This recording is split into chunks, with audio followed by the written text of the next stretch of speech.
கட்டுகள் அறுக்கப்படணும், மந்திர வல்லமை அழியணும். அதுல விடுதலை தருகிறார். இயேசுவே விடுதலை தாங்க, இயேசுவே சுகம் தாங்க, இயேசுவே ஆசீர்வாதம் தாங்க. எங்களுக்கு இந்த நன்மை வேண்டும். ஜெபிங்க ஜெபிங்க. நீங்க இயேசு இயேசு இந்த பெயரை சொல்லி கூப்பிட அவருடைய வல்லமை உங்க வீட்டுக்குள்ள இறங்குகிறாரு. ஒரே ஒரு வார்த்தை சொன்னான் விடுதலை. இயேசுவின் வாயிலிருந்து புறப்படுகிற ஒரு வார்த்தை கட்டுகளை அறுக்கும், பாவ கட்டுகளை அறுக்கும், சாப கட்டுகளை அறுக்கும், விடுதலை உண்டாக்கும். அந்த வல்லமை வெளிப்பட்டு கொண்டு இருக்கிறாரு. மகளை கோப்படு, மகனை கோப்படு, ஐயா தகப்பனை கோப்படுங்க. இயேசுவே இயேசுவே எனக்கு நன்மை செய்யுங்க, விடுதலை தாங்க. கோப்படுங்க. ஆண்டவருடைய வல்லமை கோப்படுகிற யாவர் மேலும் இறங்குகிறது. கேத்தரின் என்கிற மகளே, வாலிப மகளே, கண்ணீரோடு கோப்படுகிறாய். இயேசுவே எனக்கு விடுதலை தாங்கன்னு கோப்படுகிறாய்.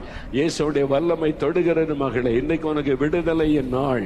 உன்னை பாவ கட்டுகளிலிருந்து விடுவிக்கிறார் இயேசு. அந்த பலவீன கட்டுகள் அறுக்கப்படுகிறது. பிசாசு கொண்டு வருகிற கட்டு அறுக்கப்படுகிறது. கேத்தரின் விடுதலை பெற்றுக் கொள்ளுகிறாய் மகளே. இயேசுவுக்கு ஸ்தோத்திரம் என்று சொல். எலிசபெத் ஆண்டவருடைய வல்லமை இறங்குகிறது. உடைய முழு பெயர் எலிசபெத் ராணி என்பது.